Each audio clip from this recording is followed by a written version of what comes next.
Was Andy Ruiz hit down, struck down, infected by the James Buster Douglas curse?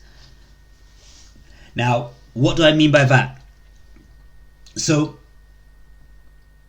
in my opinion, there's two ways of looking at things. Now, you have a heavyweight belt holder and a heavyweight champion. And it's just my interpretation, but this is how I see it. A heavyweight belt holder is someone who manages to get the belts. So that means that they have one night where they show you the best version of themselves. They fight outside of a skin. They might get a little bit lucky. They hold it together for one night and they win that fight. And that's the moment of fame. And that's a belt holder. They manage to get one portion or maybe all portions of the heavyweight titles for one night. And that's their moment. That's where they climax.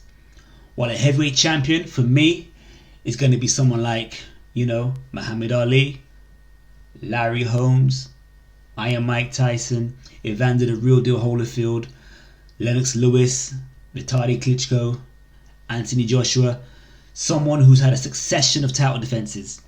Yeah, they've defended the belt more than once. They've been consistent. They've gone back to the laboratory. They've worked on their crafts, their skills, their science. They've gone through all the hardships in training camps. They've been in solitude. They've neglected all of the the nice foods and so on and so forth. They put it together to go on a championship successive run. That's a heavyweight champion, and that's what separates a heavyweight champion from a belt holder, in my opinion. Now, don't get me wrong.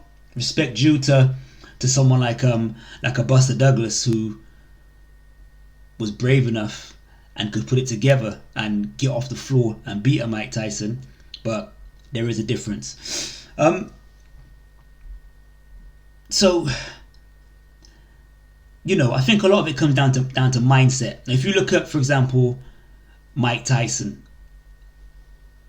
as a young boxer, aged like 12, 13, when he first came across his mentor, Cus D'Amato, before Mike even put on gloves and started sparring, apart from his first exhibition session, Cus spoke to Mike about the psychology of boxing and winning and losing and the difference between the champion and the coward and how they're both the same.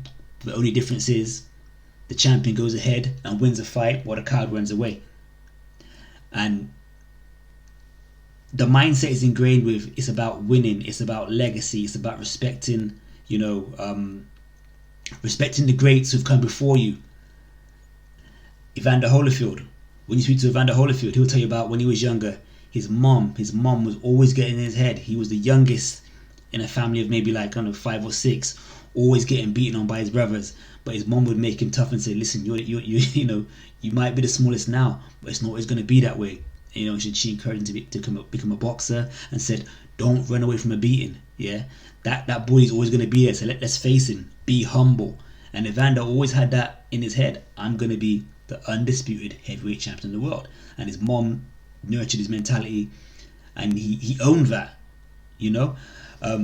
Anthony Joshua, you speak to him, although he came to boxing very late, very respectful of the art of boxing and researched a lot of former heavyweight champions and has a very personal development, success kind of mind state.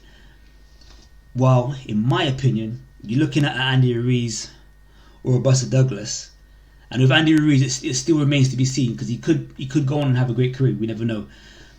But it's like, you win the belt, but mentally, they've never come into this game thinking they are going to be the best ever. They just thought they could have a good moment. So when they win that belt, that's their apex. They've climaxed. They're not going to go any higher than that. And they had that one night, for example, when Ruiz beat Anthony Joshua, or when Douglas beat Tyson, that they trained ridiculously hard, and their mindset was on point for that fight. But did they have it ingrained in their subconscious that they could do that again and again? Fight in, fight over, fight in, the next fight, so on and so forth. I don't think they did, Buster Douglas beat Mike Tyson February 1990. As we know, it was an upset. He was a 42-1 underdog. Instead of rematching Tyson, Douglas opted to fight Evander Holyfield instead. That's totally fine. No problem with that. He fights Evander Holyfield, and he doesn't train properly. And like I was saying about mindset, it's like, have you got that success mindset where you're ready to go back in the ring and go for all that skipping, jogging, sparring, eating correct, eating at the right times, the right portion sizes again. So in Douglas's first fight against Tyson, Douglas weighed 231 pounds.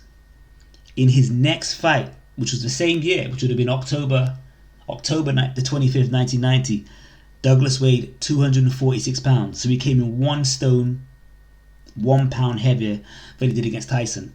And he's going up against Evander Holyfield, who's only 208 pounds. He's a mover. He moves around. He's got hand speed, got foot speed. He's very good on his feet, bouncing around back and forth. Not a good move. What happens in the fight? Douglas kind of lazy, or maybe just got it wrong. I think he thought Evander Holyfield was going to step in with his foot movement, but Holyfield stepped back, and as he stepped back, Douglas threw an uppercut from still quite far away. Evander Holyfield steps in just after the uppercut with a right hand. Bam! Douglas can't get up. And if you look at Douglas, if we look at him when he's on the floor, he looked like maybe he could have got up, because he got up onto his elbow like when Tyson knocked him down, and then lied back down. So I can't say he quit, but if you look at it yourself, it's very questionable. And after that was the end of Douglas. He had about 10 more fights, but he was never ever spoken of as someone in the top 5 of the heavyweight division ever again.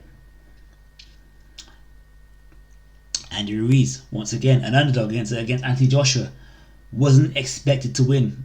Many casual and boxing fans hadn't heard of him, but he did have a fight against Parker, which he lost, and many thought he won. However, he beats Anthony Joshua.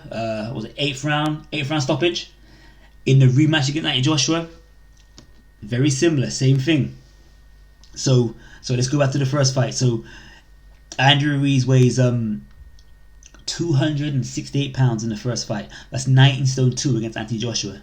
In the rematch, which is about 6 months later, he weighs 283 pounds, 20 stone 3. So he comes in 1 stone